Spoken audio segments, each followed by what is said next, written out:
Misha Collins.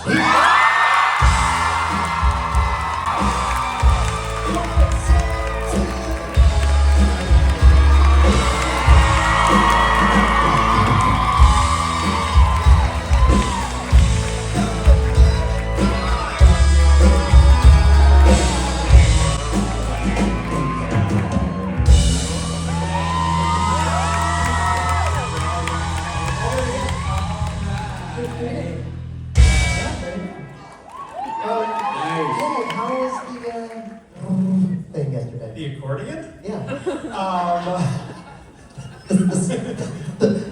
Why the vertical Why do accordion. you play? You not hear you play an accordion? The marionette. Yes. The drone helicopter. It was great.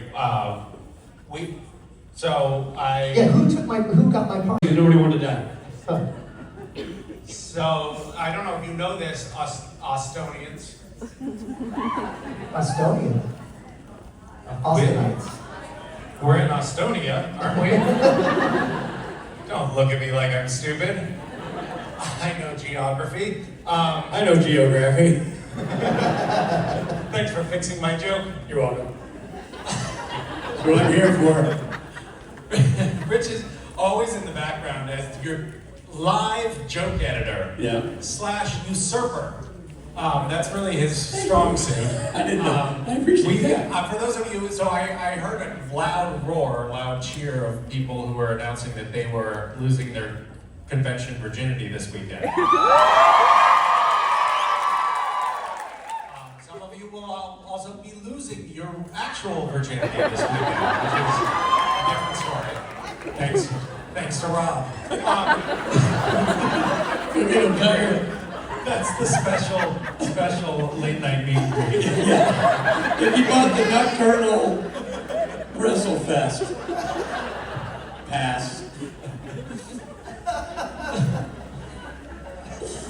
I unfortunately have completely lost the thread. You were going to tell us about the helicopter. I was going to tell you about that helicopter, but then I realized it was more important to tell you about what it means to be spaded for those who are new here. And being spaded is, well, you actually suffer from the condition more than anyone. You say a joke to a crowd, and very quickly, Richard Spade swoops in like a vulture and grabs it, and then announces it again as his own. Improving it. With a little twist, admittedly. Yes, a little twist. And a little spade sparkle to it. Little spade sparkle. He injects it with a little spade steroid. Yeah. I mean, he doesn't get that. I don't do it to myself. Naturally. Not real steroids, obviously. Anyway, but yeah, there's Collins. Bye, guys.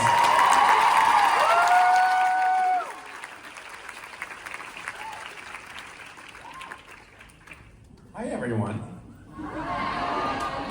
How's it going? Austin is really a lovely place. I actually got a day here to tour around. The last time I was here was last year, and I actually had very little time to explore. All I was able to make time for was to go get shat on by the bats. But this year, I did that and some other things, which is pretty cool. We went to the Capitol building, and yes, it's a very nice building. We have a very nice Confederate monument there. And what else happened? Oh, thank you. What, am I sweating? Yesterday, Jared Jensen, thank you, by the way, thank you for that. Jared Jensen and I did an EW photo shoot at a boot store down on Congress Street. Thank you for applauding. And it was, we were trying to, the proposal for doing a shoot came up. I don't know why, by the way, we're promoting Supernatural. It's been off the air for 5 years, but. What's that? It is on Netflix. Thank you for informing those of you who are unaware of that fact. Thank you. So we didn't know where we were gonna do the shoot, and we were like looking around at like rooms in the hotel, and then Jensen said, "Hey, let's actually go do the shoot at a boot store," because Jensen is coming in town. He's he's not living in Austin right now, so he's only in town for the weekend, and he wanted to go buy a pair of boots. So he made us all go do the shoot at the boot store so he could get a 2-for-1. And it's Jensen, right? So everything's like super fancy. And there was a lot of pressure, I thought. So they were like, "We'd like you to try on some boots for the shoot." And I was like, "Oh, we're getting some boots, huh?" And they're like, "Well, that's up to you if you want." Oh, so we're not getting boots. Jensen is getting boots that he wants, and we're promoting a boot store. And, but then at the end, I was like, you know what? I did like a pair of boots, but the price was quite but the helper had been helping me, and then I felt guilty. This happens to me all the time. And then I felt guilty, so I was like, well, I accidentally didn't pack enough pants, and you have blue jeans, so I got these blue jeans. And I got up to the counter, and I was like, I think they fit, good, thanks, ta-da. And then they were like, that'll be $350.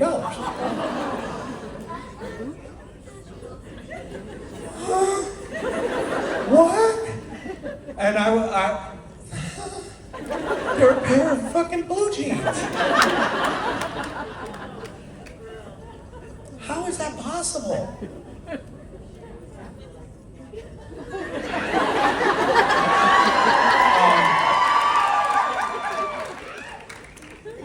And then, since we're talking about important things, I was just in the bathroom, and I had this sort of crisis of like, I don't know, I have this nice belt on, but I didn't know whether I should showcase the belt or not, because if I just have my shirt over the belt, it just looks like I have a weird pooch here. So I decided I could get away with tucking my shirt in, which I haven't done in years, but fuck it, it's Texas, and you people do this kind of thing. So, anyway, thanks. Thanks for your charity. Thank you guys. I'm glad that we can actually get into these more important things today. Everybody's like, where are the nearest exits? So I was handed this t-shirt, and it's for a reason, believe it or not. And that reason, can't remember what it is. But this is a season 13 crew gift from Supernatural. What that means is you can't find it anywhere. You can't buy it. And it's the real deal. I don't know who died that we took it from. But it's signed by me and Jensen, and that's all you really need. And this shirt, one of the, Jackie, who's one of the staff members here at the Creation Conventions, she is, one of the main things she does during the event is babysit Jared. And you'll notice his signature is the only one missing here. But the reason that he didn't sign it is that this shirt is going to be auctioned off. She's raising money for Pause Chicago, which is a charity. And Jared didn't sign it because he didn't get any money. We didn't get money for these signatures. And Jared won't do anything for charitable purposes.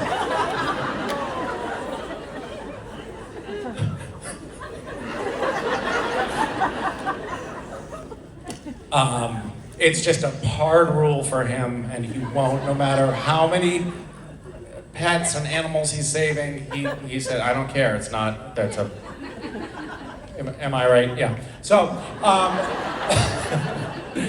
but I volunteered to auction this off. Jared will sign it? Oh, apparently somebody's given him some money. Okay,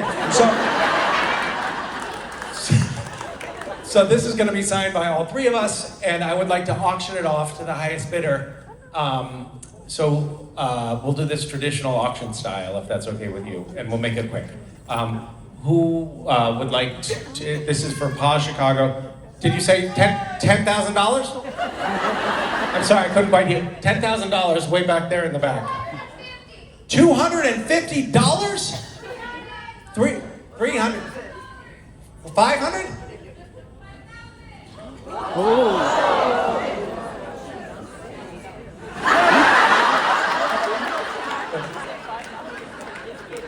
You said joking? So one of the cardinal rules of auctioning is that you don't joke about it. So that's a faux pas. But I will hold you to the 5,000. Okay, so where are we? 500? 3. Okay. Bid $400 up here in the front. $400. Do I have $500? $500 somewhere in the room. It was $500. $500 for a one-of-a-kind crew gift. What's tonight? Yes, $500. $600. Don't be cheap. $600. $600 with a woman with pink hair. $700 up here. Now it's peer pressure. $700. $700. $700 over here. $700. $800 somewhere in the back. I know you're too cheap to buy the expensive seats up front, but $700. $800. Bid.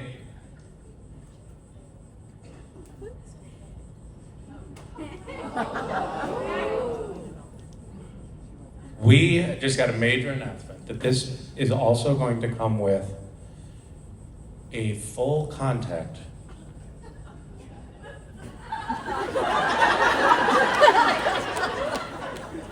What? Full penetration? Jared Padalecki photo op. It's a photo op. This comes with a photo op with Jared Padalecki. Obviously, you can just throw that out if you want to. Bid $800. I can't see a goddamn thing. $800. Bid $900. $1,000. $1,000. Nice. $1,100. $1,200. $1,200. Guys, bid $1,200. Bid $1,200. You don't have to bid against yourself. Bid $1,200. Bid $1,200. It's just a t-shirt, so are you sure you... Sold $1,100, thank you.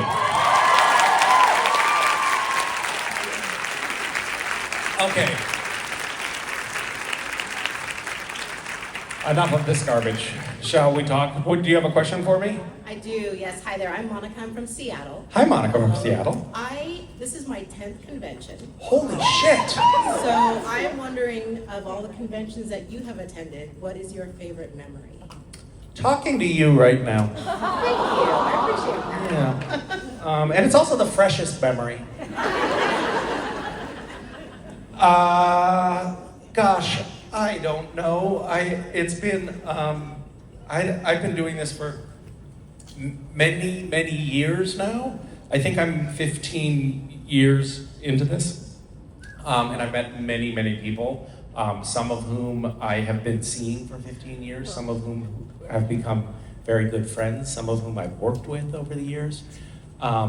It's amazing to me. I'm not going to answer your question. But it is amazing to me to see the community that has coalesced around this strange, weird little CW TV show about two underwear models driving around in a muscle car.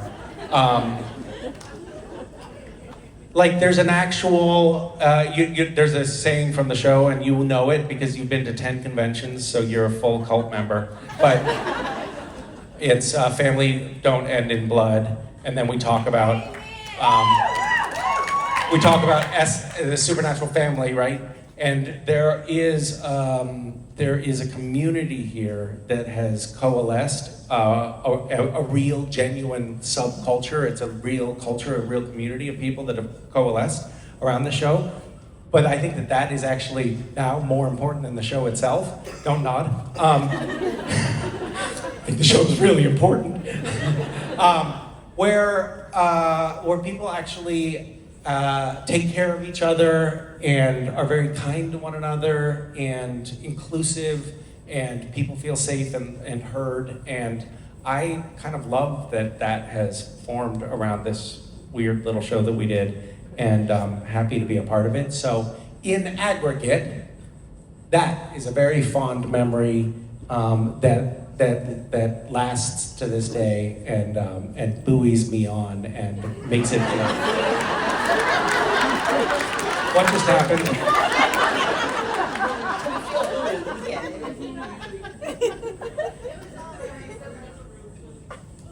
Ruth said buoy?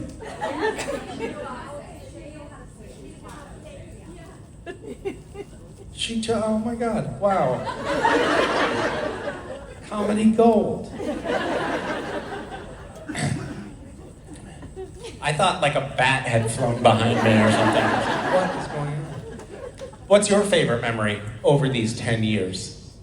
I'd say it's probably karaoke on Friday nights. It really gets the mood for the weekend going, and it gives everybody a chance to kind of let go, have fun, and just sing Carry On Wayward Son together. Aw. I never come to karaoke, but I always on a Saturday morning will talk to fans who are like, "Hey, I'm sorry, I lost my voice. I was doing karaoke last night." So I think that anything that actually causes any kind of real physical harm is good. Sounds good. Thank you, Misha. Thank you. Hi, Hi. so I'm Noah from Kentucky, and this is my second convention. Hi, Noah. You have a little something on your shirt. Yes, it's blood. Okay, that's fine. So I wanted to know if Castiel was a drag queen, what would be his drag name, and what would be his go-to lip sync song?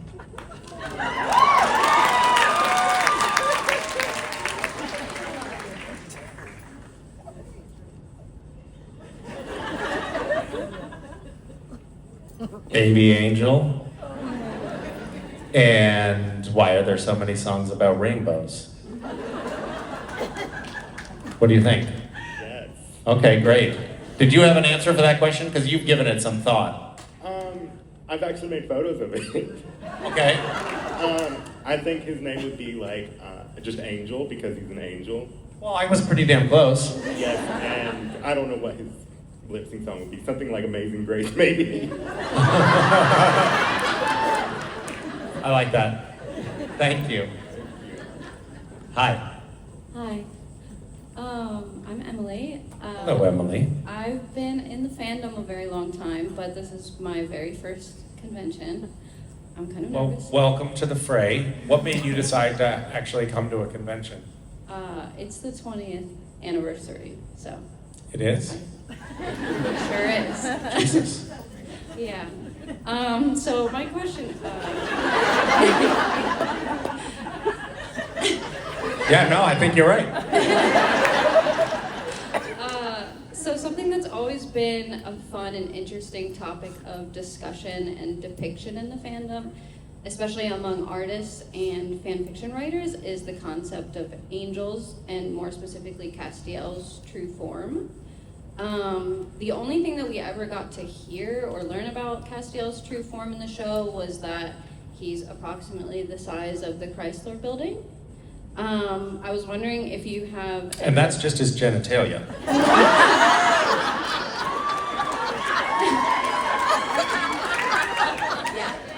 I was wondering if you have ever, like, imagined anything more, like... threw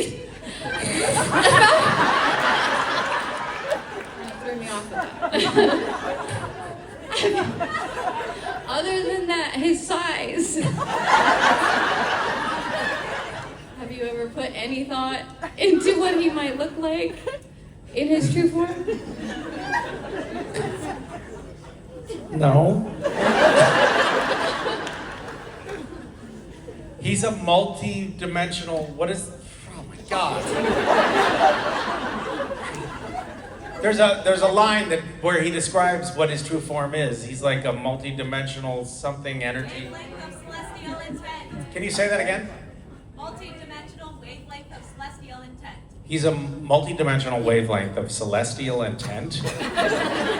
And so when I read that, I was like, oh good, I don't have to try to picture that. Yeah, thank you. And I'm sorry, but yeah, but just imagine, like, so.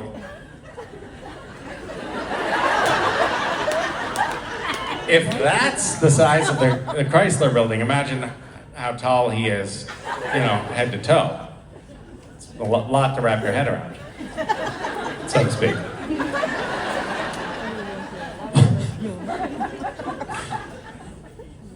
I'm sorry. Hello, sir. Hi, my name is Jose. So I got an embarrassing moment. I think my daughter might run out. Okay. When she first seen you appear on the episode, the first thing that came out of her mouth was butt chin. Not knowing later on that you would say the word ass butt afterwards. Wow. So that was very prescient, huh?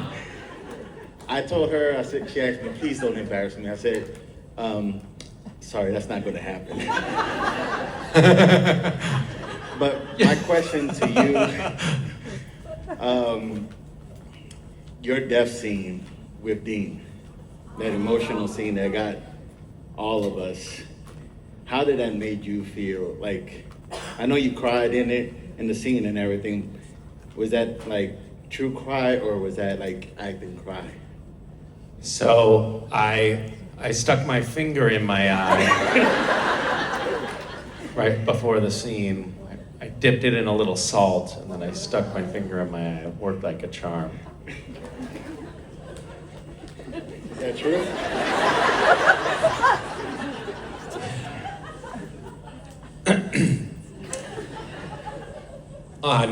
When we were filming Supernatural, we had a lot of times. I don't know how much behind the scenes footage you've seen or whatever, but Jared and Jensen sort of set the tone, but they're both consummate theater actors. They take the craft very, very seriously. Both of them have extensively studied Shakespeare. So it's a sacred space when we're filming. Everyone, why are you laughing?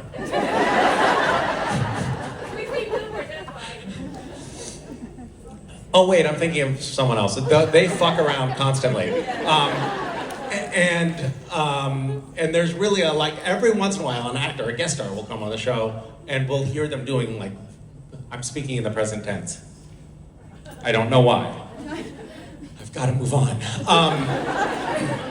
Every once in a while a guest star would come working on the show and we would hear them in their trailer doing vocal warm-ups or some sort of actory exercise and we would be like, hey guys, come here, listen. They think this is real acting. So there was usually while we were filming, the main objective when you're in a scene with your scene partner is to try to get your scene partner to fuck up. That was that was how we operated on set.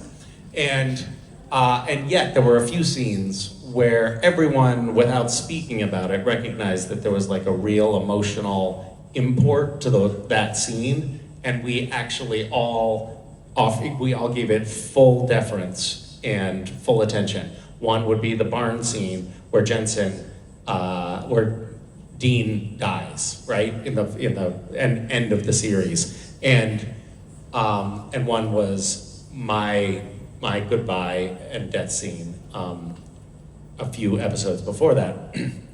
And it was this wonderful thing that happened. I really wanted it to be genuine. I really wanted it to be an authentic moment.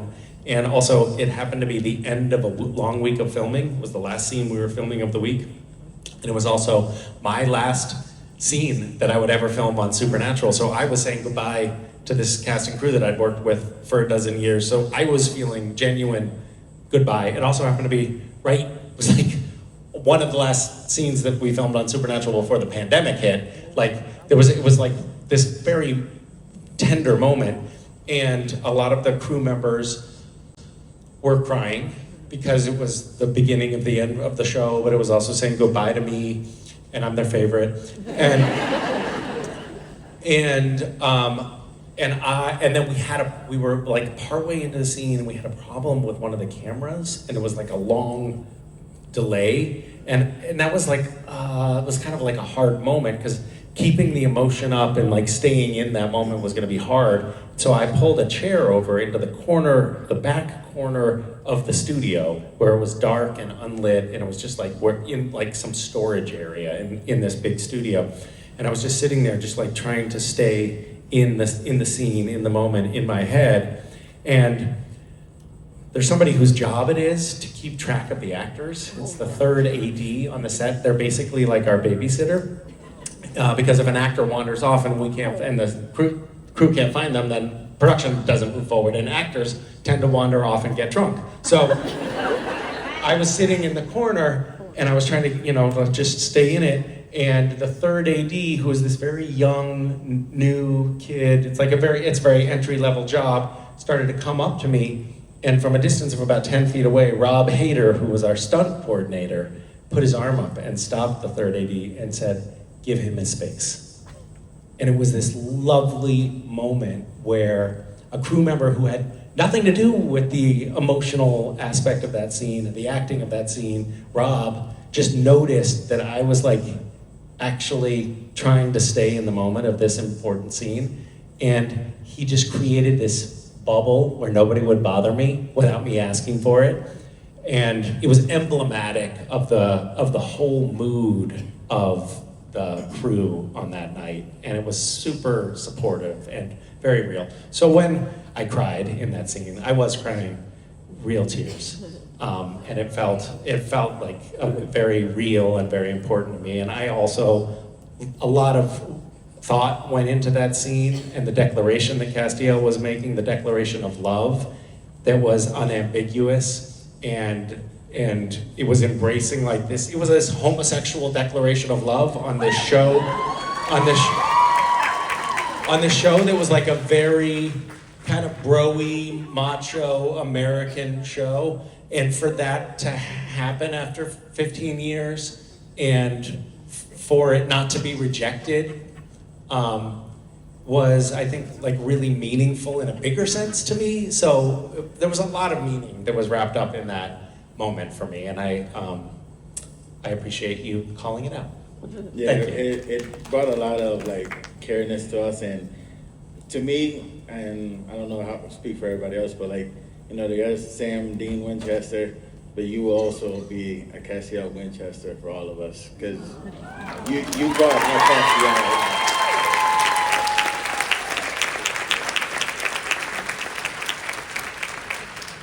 Hi, Misha. I'm Avery from Charlotte. Hi. Hi. So good to talk to you. Good to talk to you. You may not be able to do this, but if you can you give a reenactment of your reaction when you saw your script for The Boys Season 5? Okay.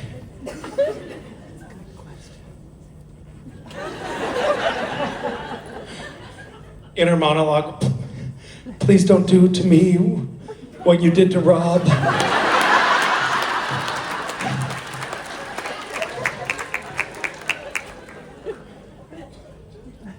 Oh, thank God. How was that? That's exactly what we all expected.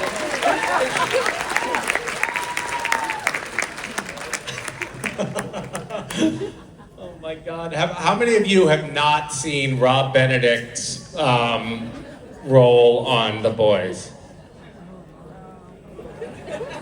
Is that because people have told you you don't scar yourself? Yes.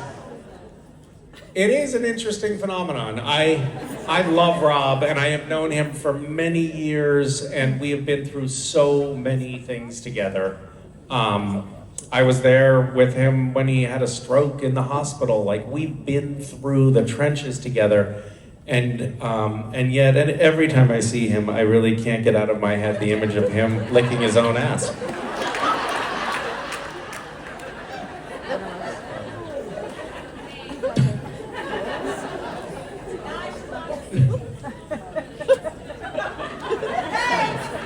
Oh my God. Okay. It's like, so Eric Kripke went from working on Supernatural, which has it was the CW, which was network television, which means they had this division called Standards and Practices, which is a bunch of attorneys who were like, no, that will run afoul of the FCC rules. You're not allowed. You can show the severed head on the ground, but you can't show the knife going through the neck and actually like actively cutting the head off. Or you can say bitch, but you can't say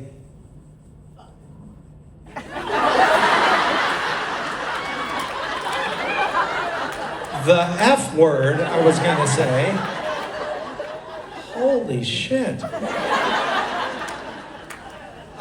So there's all these rules, and Eric got onto Amazon with The Boys, and it turns out there are no rules as far as he can tell. And so it seems like every script that he wrote, he's like, okay, they said there's no rules, but will they really let me do this?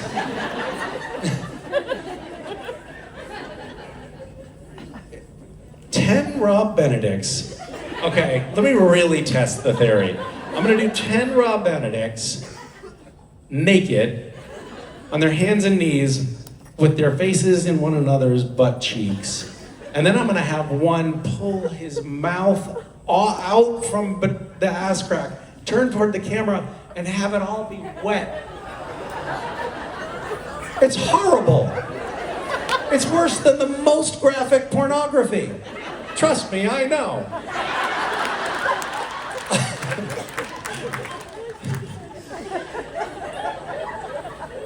I'm sorry, everyone. I apologize. Hi. Hi, my name is Mary. Hi, Mary. September has marked 1 year of a fan of the show, so this is my first con. Well, welcome to the fray. Yeah, a lot. So my question is, as you're developing the character from season 4 to the end, what different mannerism and things that you added to Castiel as the show went on? There are a lot of different things over time that you will notice with Castiel that I feathered in for texture. Like, for example, in season 11, you'll notice that Castiel started to hobble a little bit. That coincided with my severe arthritis in my hips that led to hip surgery. But I really used it, and I think you'll notice that Castiel moves a little bit more mechanically. That was a real character choice that I made. You'll notice seasons 12, 13, 14, I made the character choice to have Castiel be a little bit heavier.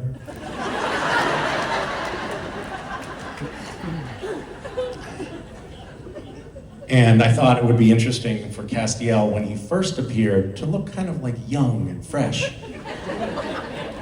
And then because of all the experiences that he had had amongst humans and all of the difficult things he went through, I chose to make him look haggard and about 12 years older by the end. So yeah, a lot of thought went into it. She's here, she's like, it's my first convention, and you're ruining it.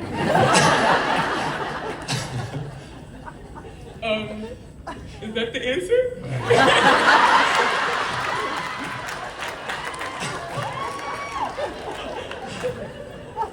That should probably be a t-shirt. You want better, huh? Well, it's just such a long show, and so I was just wondering, other than the natural course of aging. I didn't say that. Did you make any, other than the voice, did you make any really specific choices, as Castiel? Did I make any choices as an actor? I think that it comes across on the screen that I did not. Well, anything that stuck out to you that you were All right, you're not gonna give up. Okay. It kind of, as an actor, it's kind of an interesting experience to get to play a character, or to have to play a character for such a long period of time. Because normally, I think the expectation is that maybe if you're super lucky, you get 3 or 4 years on a show. But for us to do so many years of this show meant that we got to live with these characters for years and years and years. And it got to the point where when I put on my trench coat in my trailer in the morning before work, it actually just kind of felt like I was slipping into Castiel. And it also started to feel like that character just became kind of real to me. So I felt like I knew him, and I knew how he would react to situations because he was just another aspect of myself. I know that that sounds like split personality disorder, and maybe that's what it is. But I found it kind of interesting to observe that as time went on, Castiel observed all these things. Like he became human for a while. He got to know humans. He became friends with them. When he first came down, humans were like these alien beings that he would look at and be like, why and how do they operate the way they operate? But then, eventually, like he downloaded all pop culture references, and he became a human for a while, and he experienced what it was like to be a real human, and then he fell in love with a human. Like, all of these things happened to him that changed him, and it was really interesting for me in the later seasons to notice, like, I had incorporated all of those things, a lot of it kind of unconsciously, It was just like the character was evolving because he was going through all these experiences just like a real human would. And I got to do it over the course, we did it kind of in real time, which was kind of interesting. So I actually think that Castiel evolved or devolved, depending on how you look at it, over the course of the 12 years that I played him quite organically. And a lot of it happened without me putting a lot of conscious thought into it, and I carried it with me into the next episodes and next seasons, often automatically, which was kind of fascinating for me to observe. And I think the same happened for Sam and Dean. Although I think it would be a little bit more of a stretch to say that they were actors.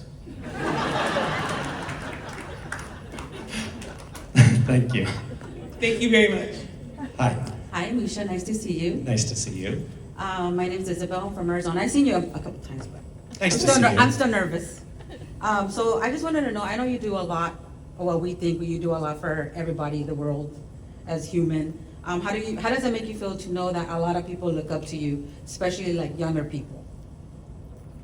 Well, that is a very sweet thing to say, and I think it's something to aspire to. I think that it's a really lovely goal to set. I was talking to Emily, my partner, recently about what is it that we really want to do in life.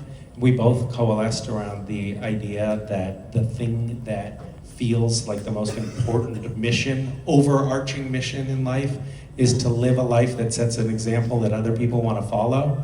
Like that's the goal that we're targeting. And if I feel like if that's operating in the back of any of our minds at any time, then we're probably doing the best we can, and that's what we should be trying to do, But it's a very sweet and lovely thing to hear that someone might be looking up to an example that's being set. And I actually, it's funny because you get on a CW TV show and you develop a social media following, and then suddenly people are paying attention to what you're saying, even if you don't have anything to say. And oftentimes I have nothing to say. But it suddenly applies a little bit of pressure, like, oh, well, shit, maybe I should try to actually do something positive with this particular resource. And that has been one of the things that early on in finding this fandom and this community, I discovered, oh, wait a minute, all of these people with all of this creative energy and all of this devotion to this TV show, maybe we can collectively channel that toward actually some positive social impact in the world.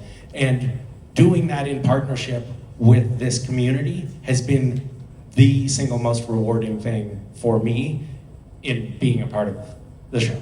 The fact that we've been able to build orphanages and schools and and help people in really hard situations around the world and have a positive impact on some lives, that has made all of the hazing that I experienced worth it.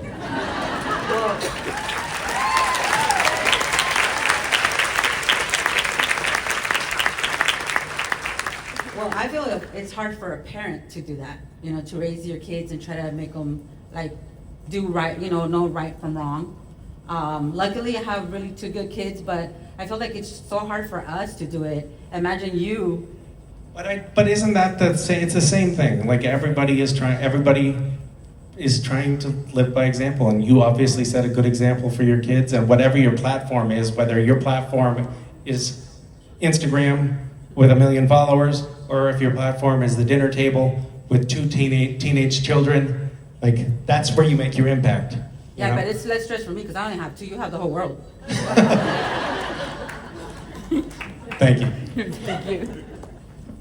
Hi. Hi. My name is Mindy. This is my first convention. Oh my goodness, there's so many newbies. My Welcome. mother thinks you're gorgeous.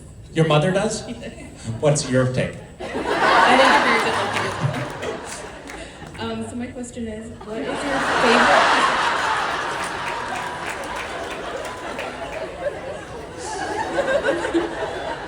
What was your favorite episode to shoot, and what was the most challenging episode to shoot?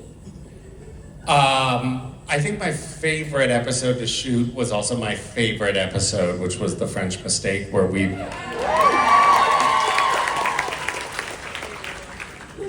all play ourselves. It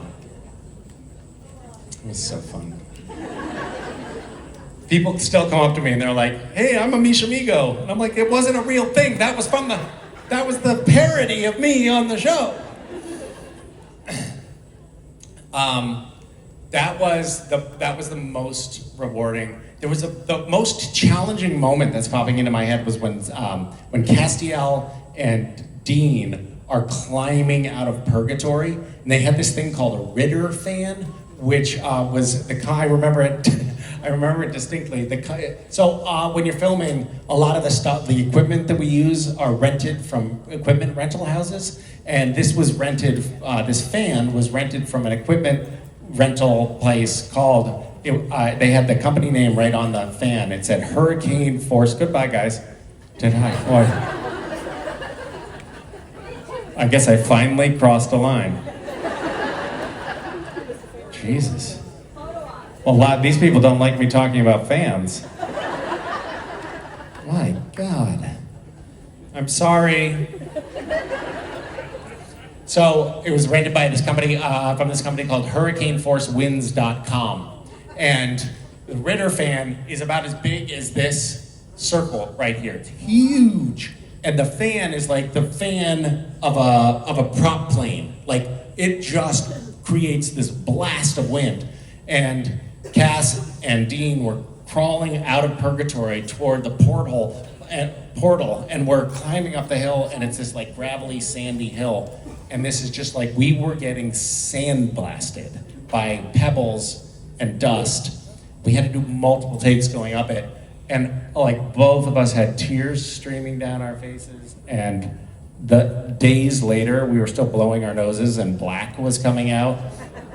It was really gross. Like stuff caught in our, grit caught in our teeth. And I didn't enjoy that part of it. Yeah, thanks for asking. Thank you. This fond memories. Hi. Hi, so I have a gift for you for your gift? birthday, yes. Thank you. What is it? Well, it's a book that I recommended to you in Boston earlier this year. Oh, thank you. I'll take it. Okay. Thank you. Interesting that. Thank you so much. We've only gone through 15 questions and no one else gave me a gift. Yeah, I wanted to wish you a happy belated birthday. Thank you.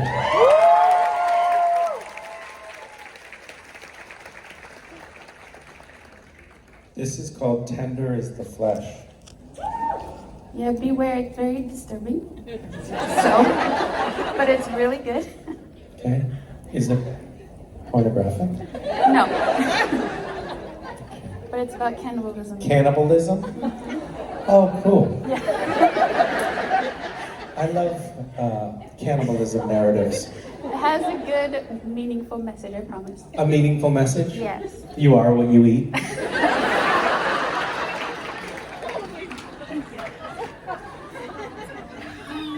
No. Well, thank you. I also have a question. Okay. I was wondering what your experience was like on Whose Line Is It Anyway? Because my family and I used to watch it all the time. Whose Line Is It Anyway, for those of you who don't know, is an improv show.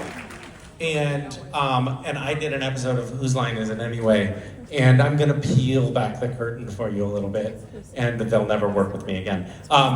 First of all, as a guest on the show, I think that they have people come in from people like me from, some CW show come on the Whose Line Is It Anyway? And they don't trust that they can do improv at all. So they basically gave me roles in skits where I had almost nothing that I could do, so that I couldn't fuck up the scene. And then they, in front of the live audience, would confab with one another and be like, all right, so what do you want to do with this scene? Which is not what happens in improv. Improv is like all live and spontaneous. They chatted with one another, they planned it, and then they try it and they'd be like, you know what, let's try that again. And then they do it again. So the whole show is it's a smoke show. That's the wrong smoke screen. That's not right either. Smoke and mirrors! Thank you! Shame on you.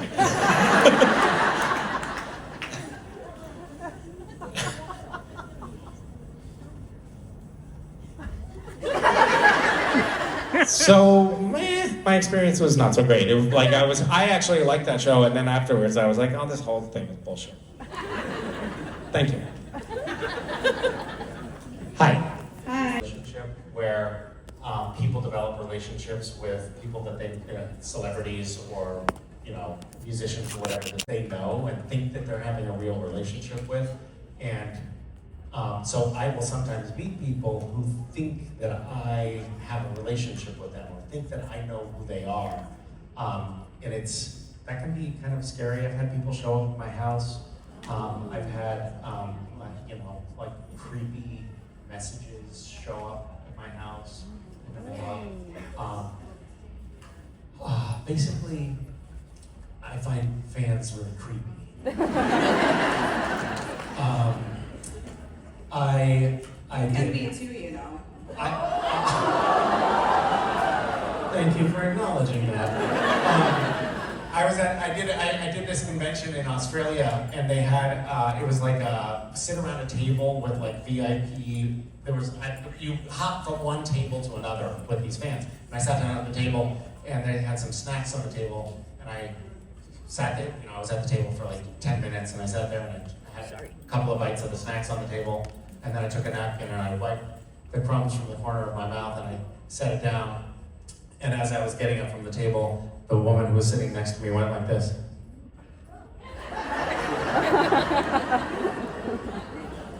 And that little image still haunts me. I wonder if someday I'm gonna meet like a mini Misha, and she's cloned from my saliva.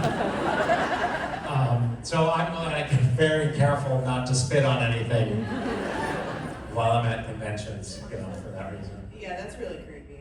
Thank you. Thank you. Hi. Hi, Misha. Hi. Okay. Hi, how are you? Oh, my sister Tanunia says hi. Tell her I say hi as well. I will.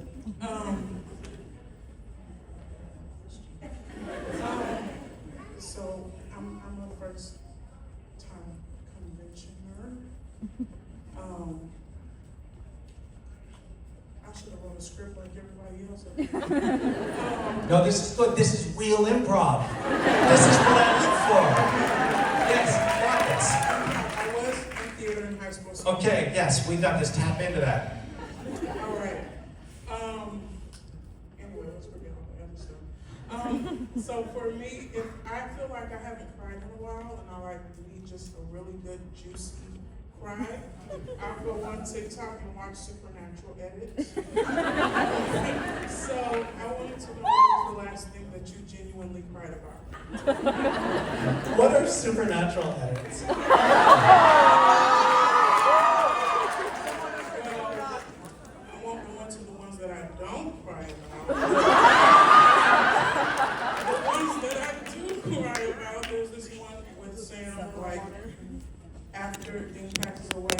my kids are on, when we're watching something, like a movie or something, and my kids, and there's an emotional, like, it's the feel-good moment.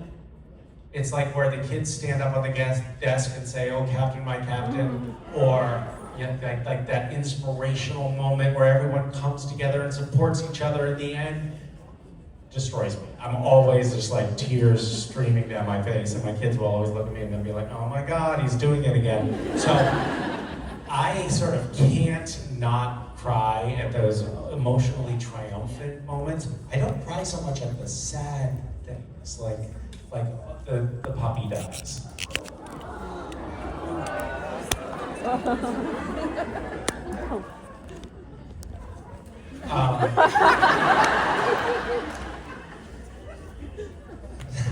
don't know why I said that. Of all the things, like, I don't care if puppies die. This will be online tomorrow. Like, Misha Collins got up on stage and said he hates puppies, and he's like Christy Noem, he wants to just shoot dogs. Okay. So, to be clear, I don't want to see puppies die most of the time. So yeah, that's it for me. Like it's when people come together and help each other and express love to one another, and I'm a total sap and I cry so easily. What was it we were watching recently? We watched something that was like, "Are you fucking kidding me? You're crying at this?" Can't remember, but it doesn't take much for me. Well, another thing for scientific purposes, I want to know, I'm sure everybody else here wants to know, why are you so stinking cute?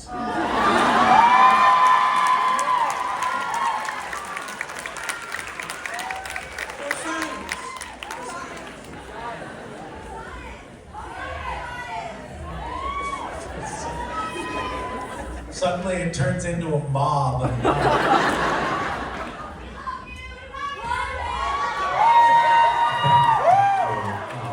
This feels very uncomfortable and I don't know how to get out of this, but thank you, no thank you, thank you.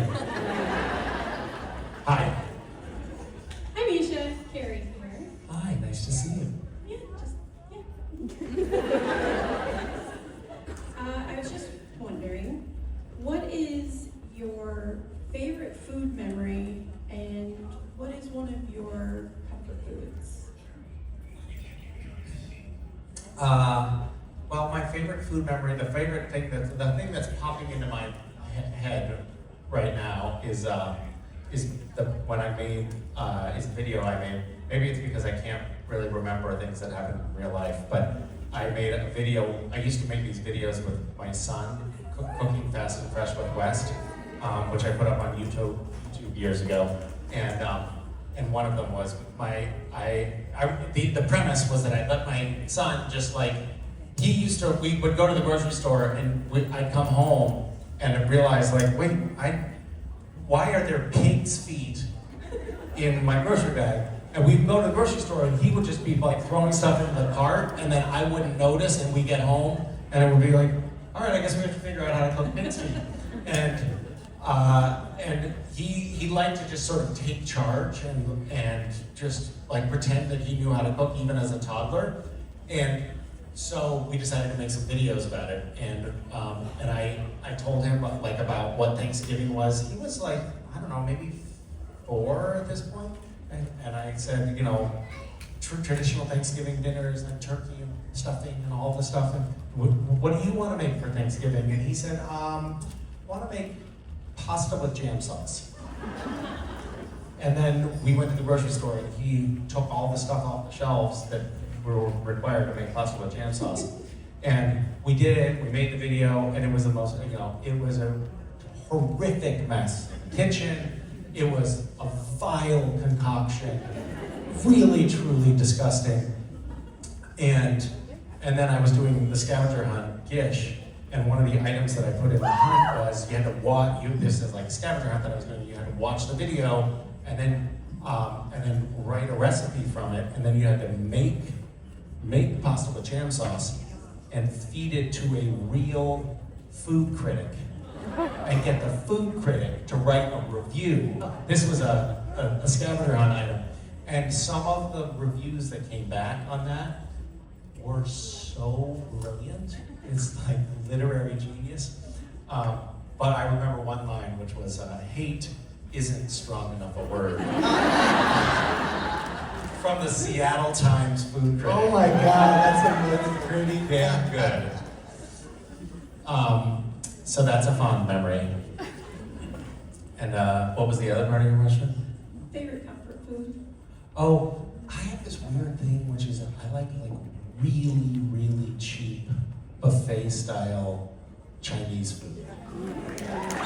Like if I'm feeling under the weather or something, like exactly the time when your body doesn't need that garbage, I'm like, you know what would be really nice right now? Some like laden with MSG, deep fried, somewhat rancid food. Thank you.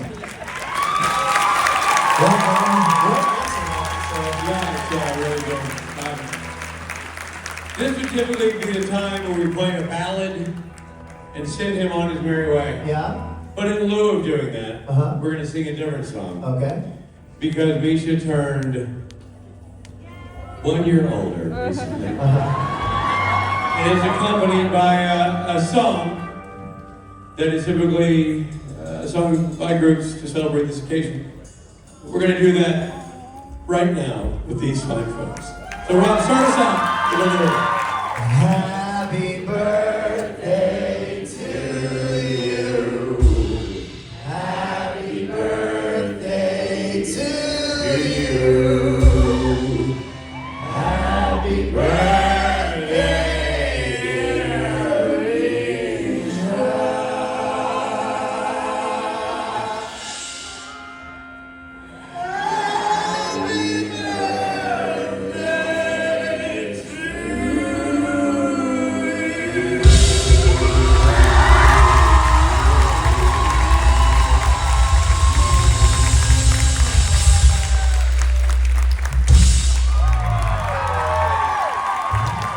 And now, you will watch Misha consume. Yeah.